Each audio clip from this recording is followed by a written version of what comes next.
Good morning, everyone. Welcome to the Modern Market, where every day we discuss all things to do with the markets. That's the stock market, the crypto market, the oil market as well. That's where the focus is now. We go wherever the focus is.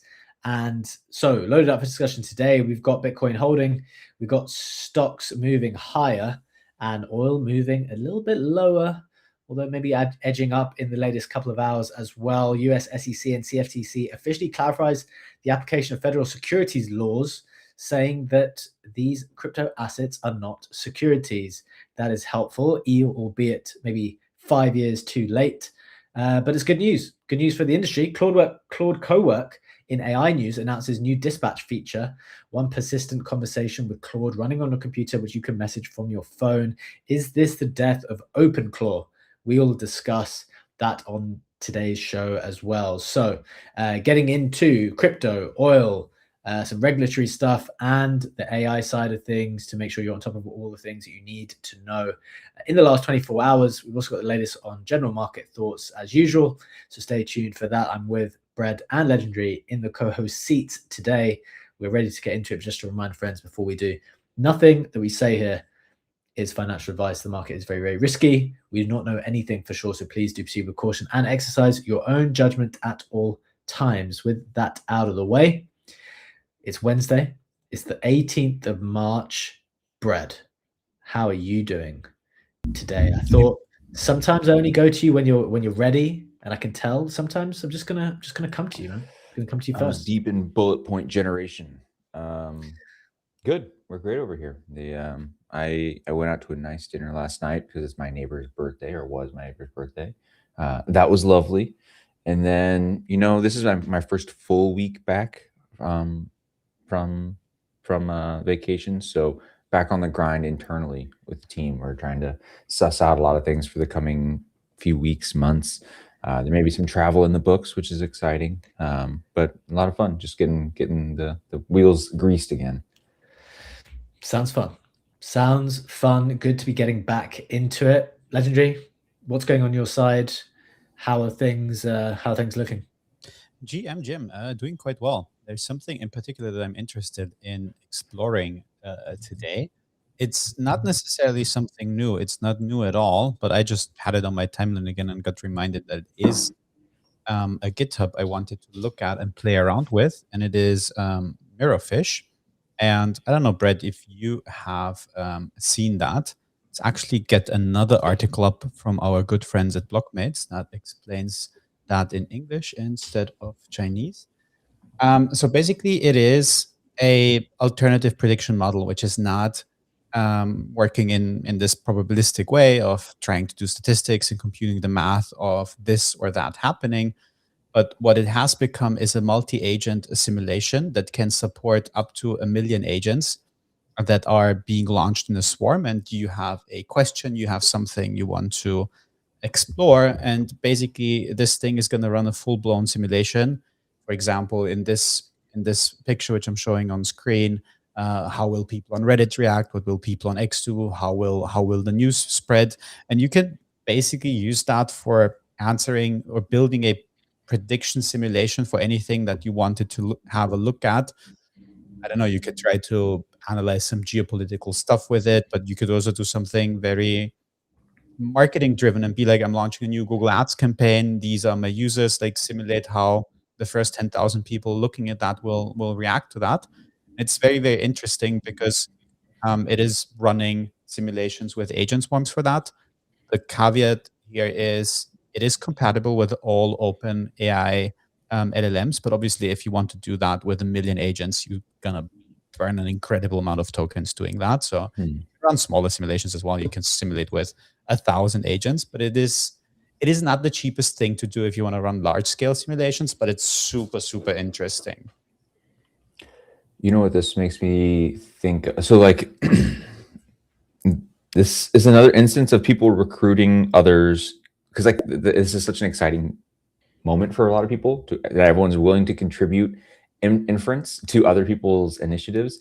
So you've seen from Paradigm a few times. You've seen from, who was it that did the other can't recall, but there's been like AMM challenge, right? Or challenges, right? There was one, it was an AMM curve from Paradigm. There was a prop AMM curve from another person. I think that may have even also been Paradigm, but you're seeing these clever ways to create instances where you say, here's the thing.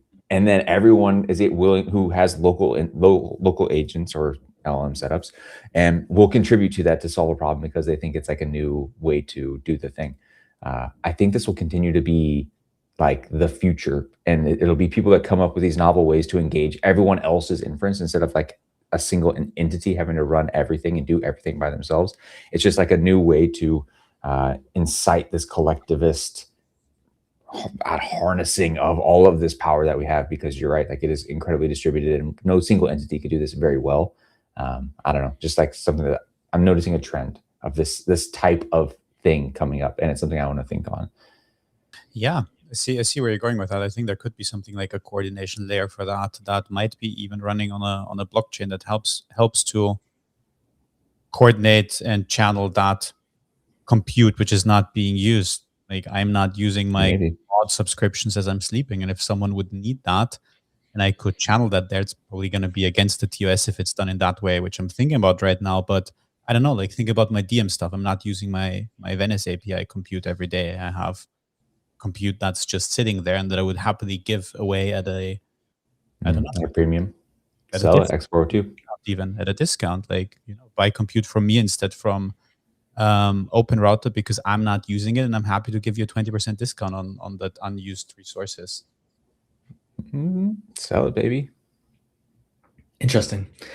Was this not done to some extent? How was this being done before? Was someone not trying to do this with internet or bandwidth or something like that? We're trying to resell? Yeah. Like taking your spare... Yeah. I mean, it's kind of what 00 is doing.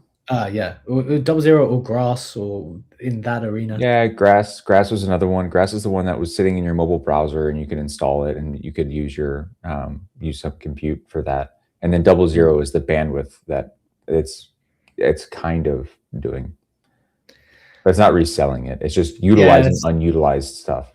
Yeah, you could, like, the concept is there, right? It's like someone has an asset, which I guess is not a new concept in the sense that someone is underutilizing something which other people might want to be able to tap into. For sure. Maybe even there's an argument to say it's the same concept or the same business model of the way Teslas are trying to sell their future, which is, you buy this car, it costs this much, but it's sitting on a driveway 90% of the time. You're only driving it 10% of the time that you're alive. Get it active, get it going, leverage it, turn the auto drive on, robo taxi mode on, and get it working for you. It's just like this continuous drive towards efficiency and productive assets, or trying to make your productive assets, which are unproductive for a period of time, and decreasing the amount of time that they're unproductive over time. So interesting stuff, guys. Right. We want to get into the show today because we're going to get, as usual at the moment, we've got an excellent variety of crypto markets and AI. But before we get there today, I just want to give a shout out to our partner for today's show. Today, we're excited to be sponsored by Katana, DeFi first chain delivering deep liquidity and sustainable real yield, whose TGE day is today. So look out for that. Katana has shipped a DeFi super app from day one with spot lending and a treasury-backed stablecoin all under one roof. Katana raised $0 from VCs and is focused on being a top venue for DeFi. More on Katana later in the show today.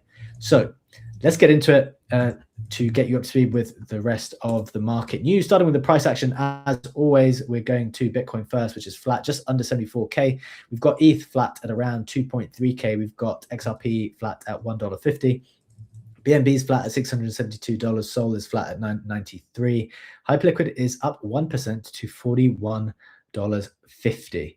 On the more meme coin side of things, we have Doge pretty much flat. Pepe is down a few percent after a big move yesterday.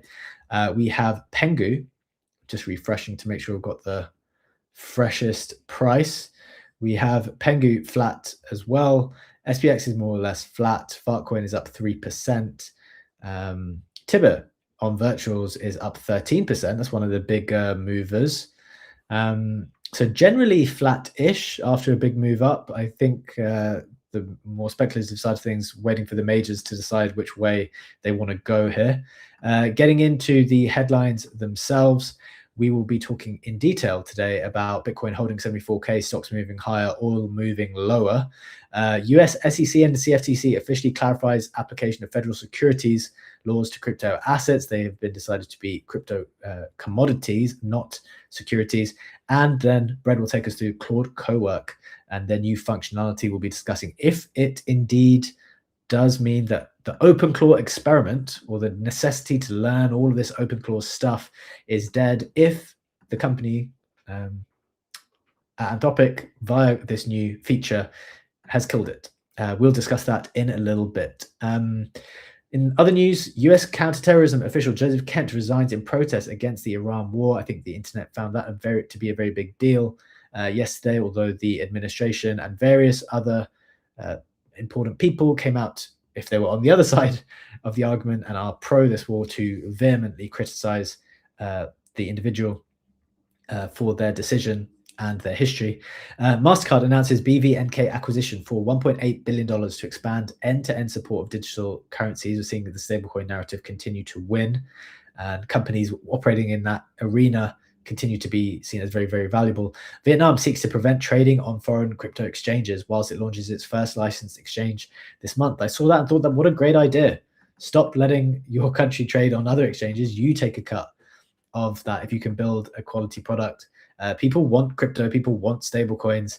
You should be in the mix for that deal flow, that trading flow.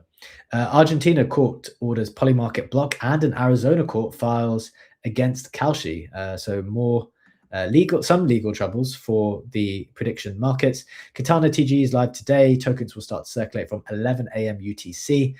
DAO infra provider Tally announces it will shut down.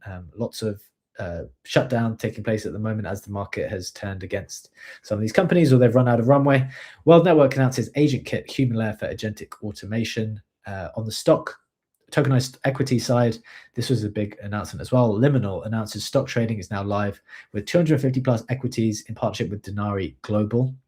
The Wrecked Moonbirds drinks will go live today at 12 p.m. Eastern time. And finally, Azuki, very prominent Web3 IP from a few years ago, introduces its TCG Gates Awakened collection. So that's the news, guys, to get you up to speed with everything that you need to know. A nice variety today to go in a variety of directions, depending on your interests. Before we get to the main headlines, maybe coming to you first, Legendary today. What's catching your attention from around the space before we get to the main stuff? It's definitely the Mastercard BVNK deal for up to $1.8 billion, a couple contingencies in there. And I find it interesting because I've been going back and forth with myself on a thought that is to do with this convergence of blockchain, AI, and crypto payment rails, and where I know that Brett has a very bullish view on that, and saying that that convergence of AI and crypto is very natural because we have the payment infrastructure that is obviously more efficient for traditional players, traditional credit cards to be used, but it's also the one to be used for AI agents in a more native way. And that is bullish for crypto as a whole. And then I've been trying to play devil's advocate on that and be thinking, do we even benefit from that if Mastercard is buying their own thing, Tempo is building their own thing, and yes, they're going to move to the blockchain, but does that mean that this is going to be beneficial for us? And then I think my take on that is, and I'm curious to hear Brett on that, my take on that is it's probably going to depend how open or closed these things will be built out. Like Tempo seems, from what I've seen, to be quite open, obviously, and then there is space for us to build on top of that and to connect that in a stronger way. But if all of these integrations were built in a private way, like the traditional banking system already is, right? I can use anything in the European banking system. There's not an open API. I can tell OpenClaw, yo, hook up to my bank account and do transactions for me. So I think a lot hinges on how open this future tech or this this current payment rail, crypto payment rails tech will be integrated by traditional players, but I'm not the most technical person in the room when it comes to that. So curious to hear you on that, Brad. My thoughts are that will we benefit directly? Like, just we'll use Stripe and Paradigm as an example. Let's just assume Pipe and Paradigm, two words I just made up, swallow the world, right? They end up taking on 98.999% of all consumer payments, whatever. I still believe we stand to benefit from that for two reasons. One is because it simply normalizes blockchain, right? It just normalizes it, and then everyone else gets familiar with it and whatever. The second is that we have spent so much time, and we will not stop spending time on making these things interoperable, composable. So right now, the friction between doing something on a Paradigm and just like getting your money on chain, and then like going to a Mega ETH or a Solana or whatever will be a one-hop, one-click thing, and it'll only get smoother as time goes on, especially with all these automations and agents and whatever come over the next 5 to 10 years. So will we benefit immediately directly? Do I think Tempo is going to have a token, and like would I buy Tempo token and like watch it run on something like this being adopted?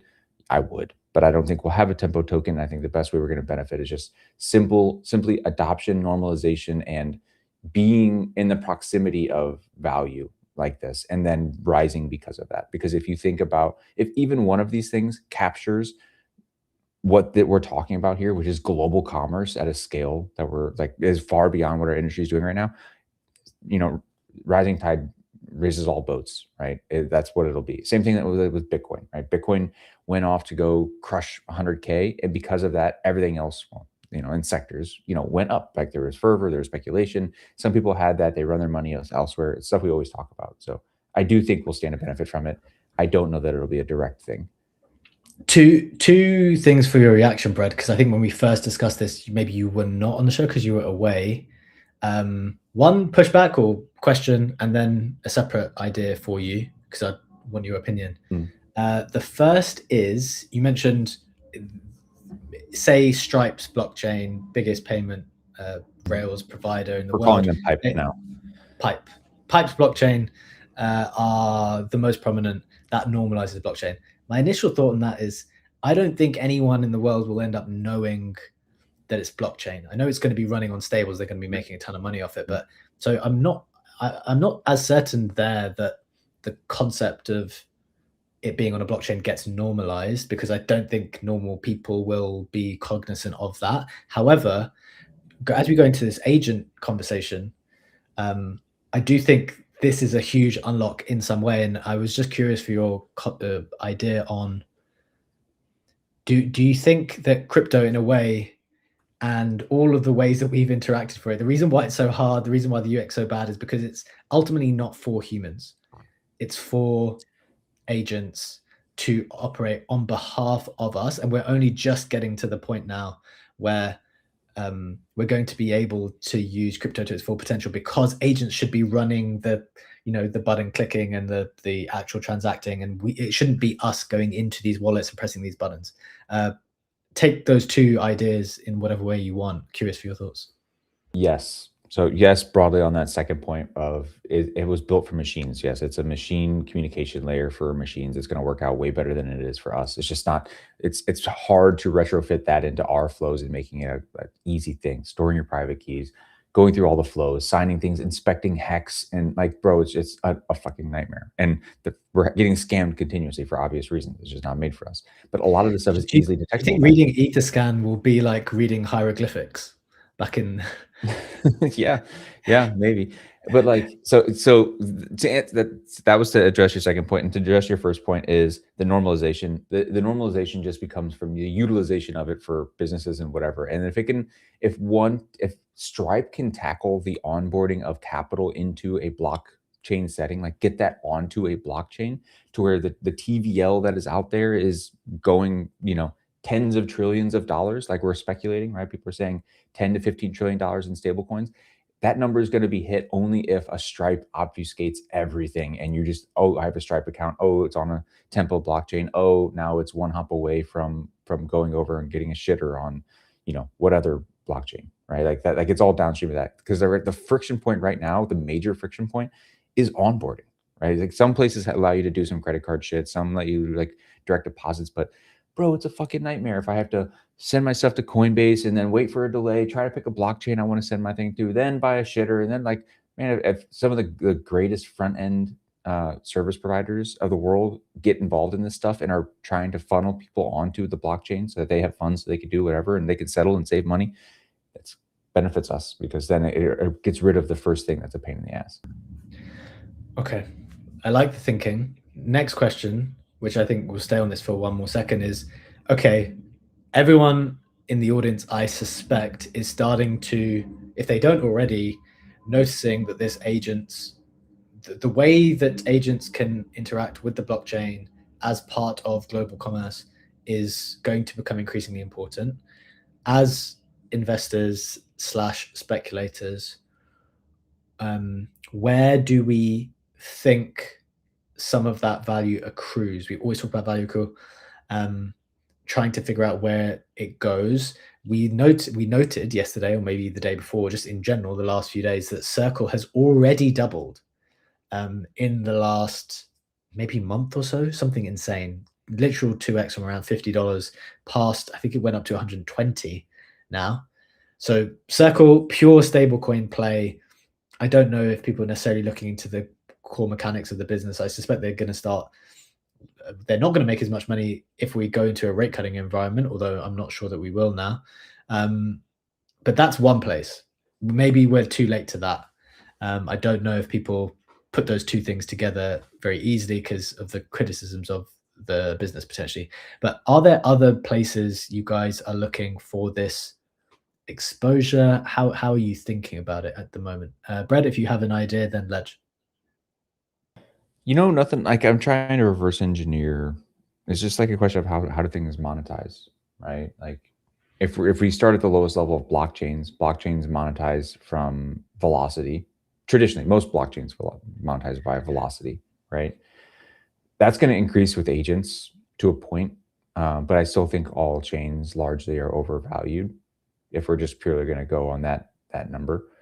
So then it goes to the next step of like products, like what products within the blockchain sphere stand to gain value, and nothing comes to mind immediately that'll capture like what this vertical is outside of stablecoins, like you pointed out. So for some reason, I'm leaning towards ETH, Brett. Like I think, and I know lots of people have been critical of this idea that ETH is doubling down on its original vision, its kind of core vision, not necessarily building for the present or future in terms of kind of consumer ease and helping people make the easiest products, doubling down on this, censorship resistant type chain in line with the original crypto values. I think in a world that we're going in now with different countries putting in different restrictions on other countries and going into an increasingly multipolar world, and the relationships between countries getting strained in different ways, I think ETH might be a good kind of neutral ground. And I know that is the original vision. That's part of the value prop. And there are all kinds of reasons why you can FUD that idea and say, well, it doesn't matter because ETH goes down for XYZ reason. But as we already know, the good reasons are good when the price goes up, and the bad reasons are bad when the price goes down. So in a way, you just pick the things at the right time, and I feel like the timing now for that one could be quite a good one. Yeah, I mean, it depends on your time horizon. I'm still of the belief overvalued, as with most chains, and I say that because it's downstream of utilization and like the question of what is good enough, right? You're sitting here and you're talking about two countries with restrictions applied to them being able to transact with each other without worry of a third party like fucking them, or either other party fucking them. Why couldn't you do that on base right now? Yeah, and you don't need base for that. You're probably going to do it in your local currency as a stable coin or something, right? Why would you want to buy a third asset to transact that thing, right? Like you're the most ridiculous end of the spectrum outcome you're talking about is, which ETH is perfect for, is the best blockchain for, is like Russia wants to do a deal with North Korea. They don't trust each other because they got knives in the back on their hands, and they want to transact with each other. They want to make sure that they can do the thing that is like programmable, that like they both look at an intermediary, which is a smart contract that neither of them, or one of them wrote, but neither of them can control, and they can transact and like do the thing together. Like that is an outcome that is maximally possible on an Ethereum, but it's also possible on a Base. It's also possible on a Mega. It's also possible on a Solana. It's also possible on it's most possible on Ethereum because of the infrastructure it's built for, censorship resistance and all that stuff. But it is also pretty possible on everything else. Why wouldn't they do that? Okay, fair enough. I think in that scenario, I'd still lean towards the mainnet, but I take your point. Ledge, coming to you, what's your perspective? How would you express this bullishness on stable coins, I guess? I think for me, it would still be outside of crypto even, because I mean, you guys said all the things that are interesting in terms of the on-chain stuff, and we did talk about Circle. But then to me, the question is, how can I express that even outside of crypto completely, and think who else is to benefit from that? And if I continue in this line of thought, I think a lot about distribution. I think like who can onboard tons and tons of people to using their payment rails, their existing client base. And obviously we talked about like the Tempos, Stripes, and payment providers. But what about a company like Apple? What about the company like Samsung? Apple having, 2 billion devices, Samsung having hundreds of millions of phones, and both of them have Samsung Pay, Apple Pay. So and both of them are doing a lot in the AI space as well, right? The new Samsung's launch with 3 assistants. Apple is building incredibly well-designed silicon for AI applications, where even the newest MacBook Neo, which is running essentially on an iPhone chip, has great AI performance. So I think they will close in on that as well. So then for me, maybe an interesting bet is to go Apple, and to go maybe even Samsung as like a third order effect of everything that we've been speaking about, because they have the distribution to reach billions of users if they want to, and want to use this payment rails in the future. Interesting. Okay. Well, I think it's worth keeping in mind. I'm glad we just kind of went back and forth on it, because you do get the sense that the stable coins are moving again. I think we talked about that again. It was just kind of started ticking up after a little bit of time that is plateauing. Personally, I'm not a buyer of Circle here. I think you're just going to write that one off. Although, who knows if we go into a much more significant bull market. But worth thinking through these other ideas, I think. So I like that Apple one. I'm sitting here thinking about like who if they could capture, they haven't been good on the actual agent LLM front, right? Like Siri's dog shit. No one's using Apple for anything, right? At least in the Google's instance, they have Gemini. Gemini is like one of the horsemen that is making up the LLM future. There's nothing representing Apple, but Apple is crushing the physical hardware aspect of this stuff. And I can't, off the top of my head, think about anyone else who is in that world outside, I guess, NVIDIA, right? Like, but like, who's doing consumer hardware for agents, for LLMs, right? Yeah. Like, no one. I think Tesla is starting. I think. Good question. Okay, so let's keep it moving. Let's get into the main headlines for today. I think it's a topic we'll come back to for sure. Getting into the first headline, Ledge. Oh, was there anything? I think I can't even remember. I think we've done enough time talking about that separate issue. Let's get to the first headline today. talking Bitcoin, stocks, oil. What do we need to know around the space and what's going on in the markets? Yeah, absolutely. Let's take a look starting today with the stock market first. Yesterday we did say that the pre-markets were quite positive ones. Ultimately, the S&P 500 closed up 25 bips. The Nasdaq closed up 0.5%. Also, the pre-markets today are looking very green. Everything is up around 40 to 50 bips, which is a very interesting sight to behold, because at the same time the sentiment is moving down further. On the stock side, we are now in extreme fear. We did go all the way from the 40-ish neutral sentiment into extreme fear, while at the same time crypto did reverse and is now at 42 for 43 even for the CoinMarketCap Crypto Fear and Greed Index. So sentiment is more bullish there, and is very, very anxious on the stock side of things, but that doesn't stop the stock markets from having a green days. Continuing on the crypto side of things, yesterday, another day of very positive, very green inflows into the Bitcoin spot ETFs, another 200 mil of inflows there. So that trend is continuing. We are now at 7 days of green inflows in a row, which is something we haven't seen in a while, and it's very, very pleasant to look at. Last but not least, gold and silver both had a bit of a stronger correction yesterday, both down 1%.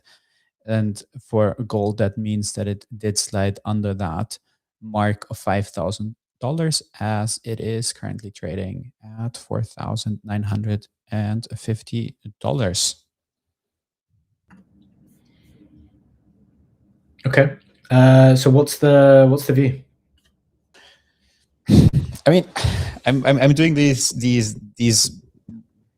roundups daily, and it's unchanged, honestly. I was surprised by the positive sentiment that crypto is experiencing. I started to make sense of it that a lot of that is because of that inflation fear, which is stemming from the massive increase in the oil price, and on top of that, the volatility that oil has been experiencing and is still experiencing. It's like moving a lot, even over the last 5 days, between 90 and $100, and capital seemed to have moved very, very strongly into Bitcoin, moving out of gold. You had that thesis that you buy gold when you're worried about the future, you sell it when you're worried about the present, which seems to play out in real time.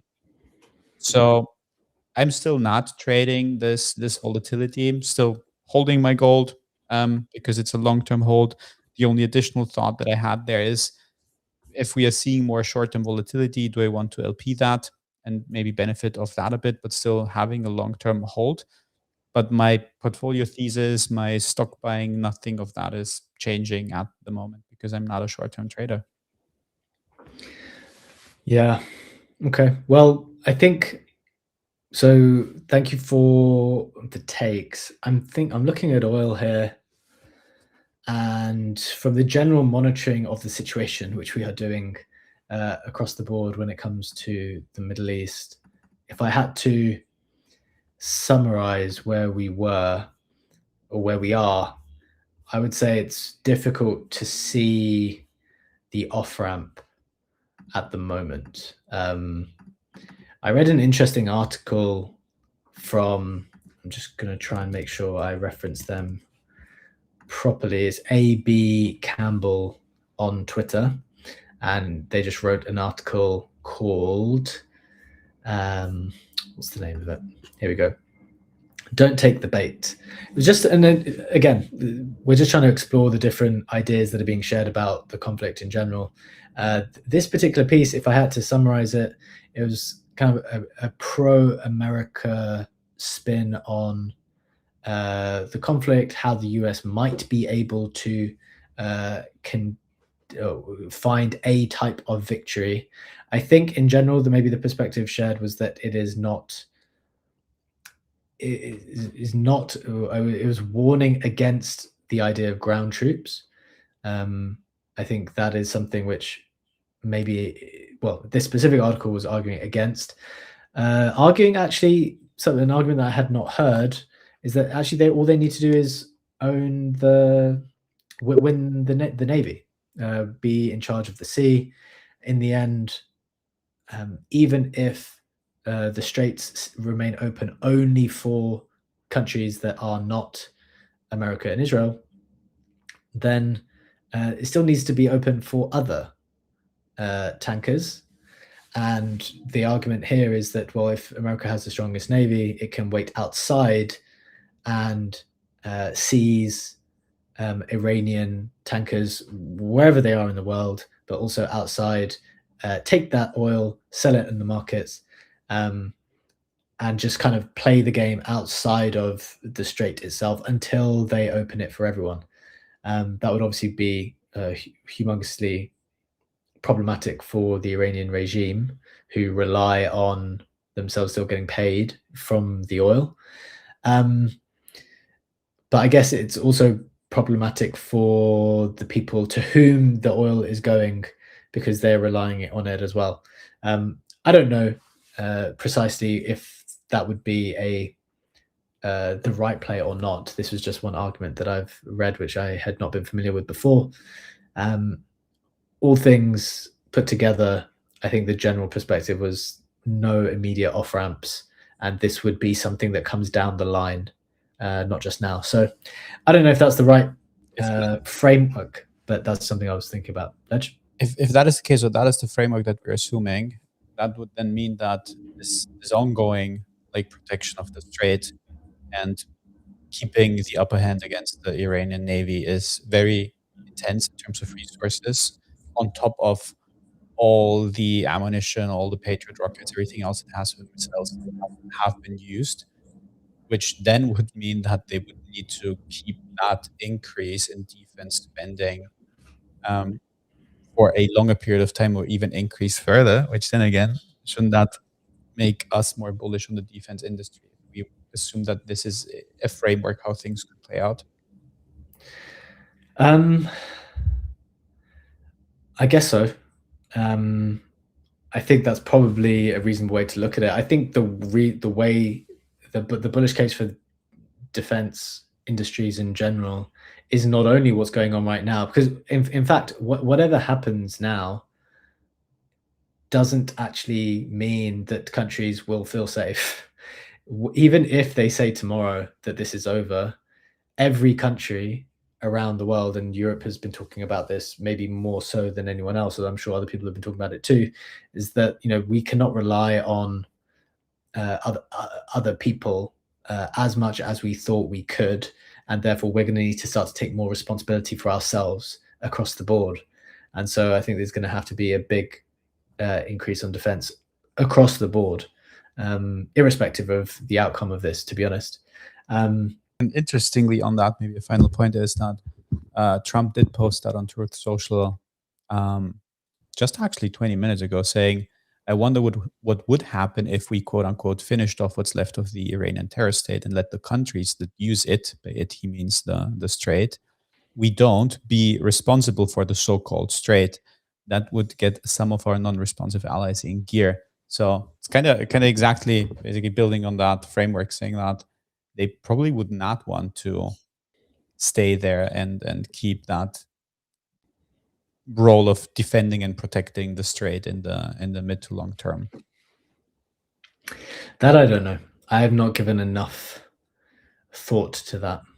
I can't say. I haven't given enough thought to that, but it's worth thinking on.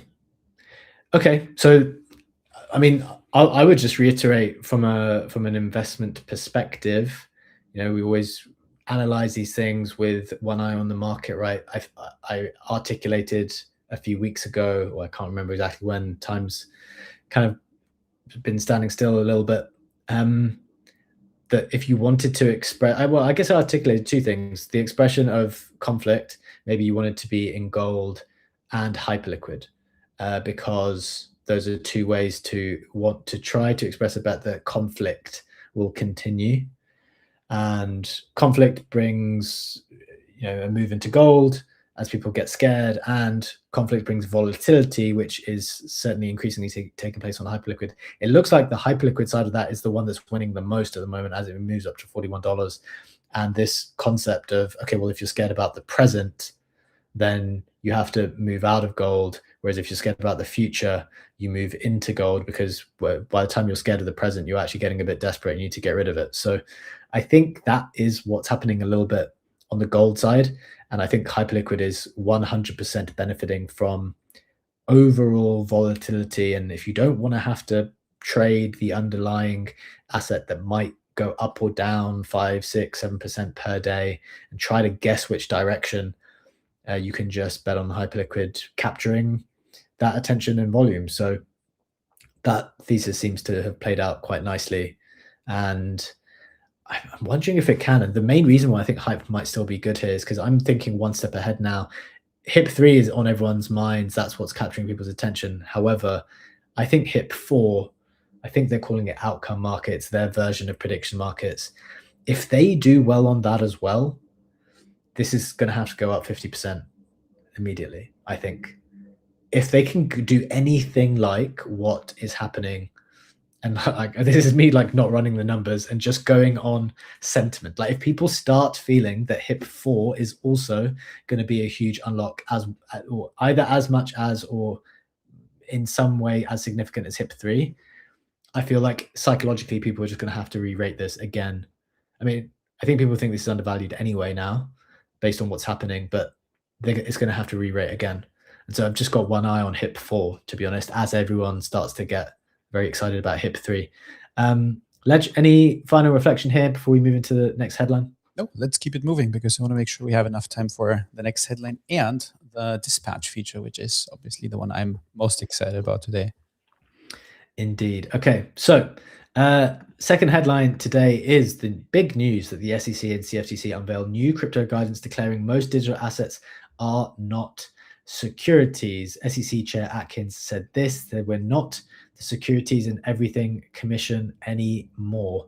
There was a new interpretation detailing token taxonomy for stablecoins, digital commodities, and digital tools, amongst other assets. He went on to say that after more than a decade of uncertainty, this interpretation will provide market participants with a clear understanding of how the Commission treats crypto assets under federal securities laws. They published a 68-page guidance released yesterday, which asserts that most cryptocurrencies are not securities. So I think that has given the industry, well, I think maybe we're moving in that direction anyway. That's what was expected. This is not necessarily unexpected news. It was just long-awaited news to give people who are building in crypto the clarity that what they are creating when it comes to, on the token side is likely not a security. Therefore, they do not need to go through all of the processes to issue a security. And so, just giving them the clarity to know whether or not what they are producing is a security or not. And now that has been done, the main cryptocurrencies have been defined as commodities. So that should give the industry clarity. Not, as I said, unexpected news, long-awaited news, which I think will give confidence to the industry. So that is that. Les, do you have a comment on that before we go to Bread on the bigger news? I'll do a bread and defer straight away to Phunky, who has his hand up and has something more intelligent than I to say on that. GM guys, yeah, no, a big day yesterday with everything that was happening on Blockchain Association membership meeting. We had an announcement that, if you guys saw it in the Telegram chat, we're probably a couple months away from Trump signing anything into law. It was disappointing, to say the least. The other piece was that if you saw the little fact sheet, did you guys look at that in terms of just virtually everything is not a security, but if you something like tokenized stocks, because we talk a lot about that on the show, those are still securities. So if it's put into a crypto wrapper, it is still considered a security. So something like Centrifuge, where they're tokenizing, say, private credit or any other of the traditional finance instruments and putting them on chain, still a security. So that's also interesting. And then I think for us at Global Stake and for any other staking service provider or anybody who's an end user of the networks, I think another big piece that was also talked about in that release on the fact sheet was that when you wrap an asset, when you stake an asset, none of these things count as securities. That was always a big thing and a big deal in the US, and why many protocols shied away from US providers who ran blockchain infrastructure, because there was no clarity around that. And then also, interestingly, there was a footnote about airdrops, and it said that that does not pass the Howey test in terms of investing money, because a lot of times you think about airdrops, you're investing your time, and that does not count towards, you know, being a security or an investment contract, because it doesn't pass the Howey test in terms of airdrop. So that was interesting for the treatment. And then the last thing I'll say from the BA member meeting yesterday was that the House is about to take up conversations around redoing all of the taxons, and kind of revisiting the tax code and how it works in America. Now, Brad can attest, it is a hot mess in the US. Like, what counts for what and what doesn't. It is kind of criminal in terms of the way you get charged for income, for, you know, staked, say like you're earning staking, whether you stake ETH and you're earning ETH, you get taxed as income, even if you don't even realize those gains. So all that is being worked on too. So hopefully we'll get some resolution on the tax code as well. So this was a big day yesterday, I think, both between what was shared at the Blockchain Association meeting, as well as the SEC and CFTC dropping that joint announcement on all this. Love it, man. Thank you for the extra context, Phunky. Always very, very helpful to hear what you've got going on in the Blockchain Association and get that additional information to us. Appreciate you for sharing. Right, we got around 10 minutes left. Definitely we're gonna get into this Claude Cowork announcement, because Legendary's super excited about it. Brad's gonna break it down. But before we get there, just want to shout out our sponsor for today. Today we're excited to be sponsored by Katana, DeFi first chain delivering deep liquidity and sustainable real yield. Katana will TGE today, and their pre-staking is now live. Katana's pre-staking lets holders commit their CAT tokens before TG and be auto-staked at launch, gas-free, just 2 signatures, and the relayer executes everything when TGE happens. You get up to 3x voting power and 3x rewards weight, plus eligibility for founding staker status, where early sellers during the first 60 days pay exit fees that go to stakers who stay. This is how it works. You sign a wallet message starting March the 10th. Your CAT stays in your wallet until TGE. At launch, your committed CAT is automatically staked into AV CAT. You can then cancel before TGE with no penalty. If you were planning to hold VCAT anyway, pre-staking gives you more influence, more rewards, and a head start from day one. This is still live before TGE today, but if you miss it, you can still stake without issue. You can check out the Katana staking at the link provided. Legendary will share those in the comments and the relevant descriptions. So shout out to Katana for sponsoring us today. Good luck to them on their TGE. Let's get to the final headline, which is Claude Cowork. Is this going to kill OpenClaw? Brad, break it down for us, please. It won't kill it, but it is a threat. So Claude Cowork announces dispatch feature for the phone. What it is it's a single thread that operates on your PC that you can access from mobile. What that means is if you download on your desktop the Claude Cowork application, you need the most updated mobile app and desktop application, by the way. You can communicate with it from your phone, right? So you walk away, you can then call back to your PC that has your Claude desktop on it. And it has complete access to your PC with requests. Now, it doesn't have a whole lot in the actual announcement on on X, but I dug into the docs or the official release and saw what the actual limitations were. And these are some of the interesting ones. So this is a research preview with the following limitations. 1, your desktop must be active. This is something that is also shared by OpenClaw. It works on your desktop computer. So if your computer is asleep, or it won't work, obviously. The second is Claude responds to messages only. And this is the biggest one and why it won't kill OpenClaw, at least immediately. That means Claude won't reach out to you proactively. It only works on tasks you assign. Now, a lot of the revelations from the OpenClaw world are, oh my God, my thing proactively did this, right? We have a lot of lower level implementations that allow for cron jobs, whatever, say, hey, every 6 hours do this. Hey, every 30 minutes, there's a heartbeat that checks this. Check your email 5 times a day. And it kicks these things off automatically. So that's probably the biggest thing. 3 other limitations. It's one continuous thread. So there's no way to start a new thread or manage multiple threads. All messages live in a single conversation. That also means that your context gets messy, which is also another advantage that you have of having an OpenClaw instance. No notifications when tasks complete. There are currently no notifications on mobile or desktop when something is complete. So you may have to double dip and ask, hey, did this thing complete? And no scheduled tasks in the thread, which means scheduled tasks are managed separately, and there's a scheduled recurring task in Cowork for details.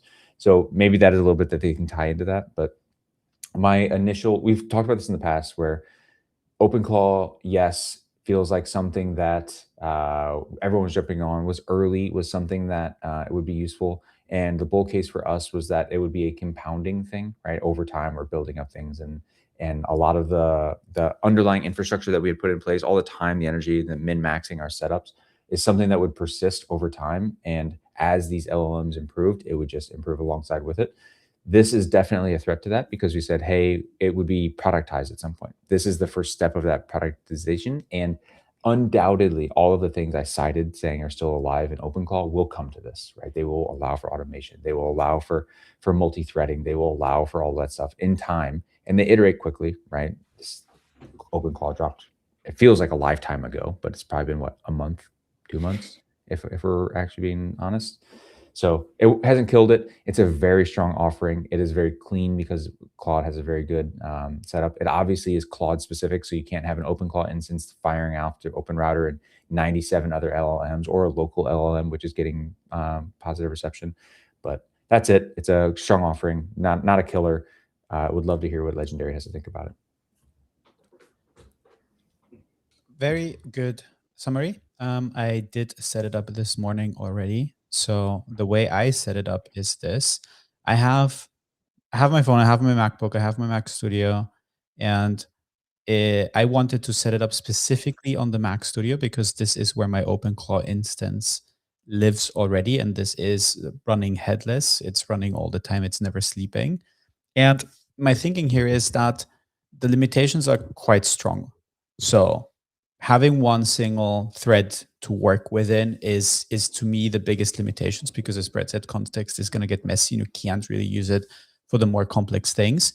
What you can already do is you can set up tasks in Claude Cowork, and they are running. They are like the little cron jobs, and then you could do the dispatch thing and talk to your Claude while you're on the move and see did the tasks complete, whatever happened there, especially if these tasks write local files, which Claude Cowork could also read via dispatch. So that solution in itself, I think, would be enough to replace what 80-90% of people are trying to do with OpenClaw and are probably struggling a bit with, because it has a big learning curve. If you are a power user and if you want to do more complex stuff with that, it's the thing which people probably think about is that I grab my phone and I talk to whomever, to OpenClaw, to Claude Cowork via dispatch, and I tell it, yo, build me this complex app and do this and that. And all of that works. And I don't need to use my terminal. I don't need to go back to my MacBook. That's not fulfilled yet. But it's obviously a very low-hanging fruit for them to implement it in the way that they did. And again, that's probably more than enough for 80-90% of users. And as Brett said, I am 100% convinced that they're going to add more to that and make it more powerful and more competent. One additional note, which has nothing to do with the Claude dispatch, which has to do with the way Anthropic announces things. And I find that super interesting that these feature announcements, these research preview announcements are not coming from the official Anthropic account. They're coming from different employees. They're not playing this founder playbook where Dario is hand feeding you everything on X. You have different employees who are posting different things, different exciting things. And you see, like, I don't know, like 3-5 faces of Anthropic presenting new features to you. And I think that's quite cool. That's quite a cool media strategy to distribute and announce features like that. I still think it's similar to the founder-led. It's just like all founder-led strategy is just like people instead of brands, right? And so it's just, yeah. So I still think it's the same thing. And to be honest, I couldn't have told you 5 seconds ago that Dario was. I don't know his account. Whatever. I just get this through there, and I see if it's a Claude Cowork. I want to say the one other thing that is a change here from OpenClaw is the unique innovation, and why it's so powerful is a lot of the things that we mentioned. But for me, it is the context are the prompt cleaning that it does, right? And if we think about the flow here, it's not a clean prompt. It's still very lossy. And what I mean by that is, for people who are not familiar with how this stuff works, right? Whenever you and I send a message to an LLM, which has a limited amount of, like, interpret it as raw data that it can ingest. It can only have so many words that it can ingest, but these things are called tokens, it's context, it's whatever, right? Whenever you and I send messages to the thing, it's very lossy. You and I do not articulate something very well to a machine to get the most out of it, right? We say, hey, man, can you check out this one thing? It's something I've been thinking about. It's, it's whatever. It's all blah, like, right? Whenever a machine communicates with a machine, it is very dense, right? It's very dense. It's structured. It is like, it communicates in a way that it can interpret a very large amount of data in a very small amount of literal raw text. And what happens with OpenClaw is whenever you send stuff to OpenClaw, OpenClaw is restructuring what your prompt actually is into something that is very dense technically, and then sending that on to the LLM, right? I send it to my PC, my local PC, iterates on it, constructs it in a very dense machine language, and then communicates that to the LLM, right? And in this instance, it is totally flipped. I have to communicate directly to Claude, which is the LLM, in a very lossy way with direct human words. And then it goes further and tries to do something on my PC. So it has to do that and then go and gather context and do whatever. So that probably for me is one of the bigger things that is probably not going to be obvious to a lot of people, but is, I think, going to have very diminishing returns for users. Yeah, and that's exactly what also happens with ACP, which is Agent Context Protocol, which is basically your OpenClaw instance can prompt Claude code, can prompt Codex, and is doing that in this very efficient way that you, Brett, just described. So it then basically is a orchestration layer that you're using to use all the other tools you would use either way, but in a more efficient and more suitable way. The only other thing I forgot to mention before is, which I think is for me going to be a helpful unlock and might be for others as well. If you have access to this and you use OpenClaw, still set it up on the machine where you're running OpenClaw, just for the simple reason, if your OpenClaw agent kills themselves for whatever reason, you can now have Claude Cowork fix that. And I had like my emergency button that I built, which is like restarting the gateway, which sometimes fixes stuff, but not all the time. But now, if my agent dies, I just can tell Claude on my phone, if I'm out of the house, yo, my OpenClaw agent killed itself, just fix it. That is, yeah, that's probably my biggest pain point right now. I've had my OpenClaw instance commit seppuku accidentally like 9 times. And whenever, like, it's to the point where like I won't even like have it do updates sometimes. Brett, why are you so mean? What are you doing? It's an accidental. I'm just like, hey man, can you go do this thing? And it goes, Scat! And then I just got like, all right, fuck, I gotta fire up my PC, and then I gotta like actually fix this thing. So this will be helpful for that. That's actually a great call out. Yeah, when you have this update and it starts saying, yeah, I just need to change this one line in config, and then it's like the last thing that said because it changed config and broke the system. Don't worry, let me just restart my gateway real quick. The last thing you ever heard from your tanker. Good stuff. Right. Really, really good to have this conversation on the really on the frontier of what is possible as you're leveraging this new tech to, supercharge yourself, all your business in different ways. Very glad to be able to bring that conversation to you and continue to push on the frontiers of tech, as well as bring you the thoughts and reactions to the market. As always, guys, it was a good show today. That is it for today. Hope you enjoyed the show. Thank you to my co-hosts, Legendary and Bread, as always. Thank you for joining us. Just a reminder, we do this every single day, Monday to Friday, 7 a.m. Eastern Time, live on X Video, YouTube, and you can catch us on Apple and Spotify post-show, as well as follow us on TikTok as well for the shorter side of things. Have a wonderful day. Take care. We'll be back same time, same place tomorrow. See you then. Bye-bye.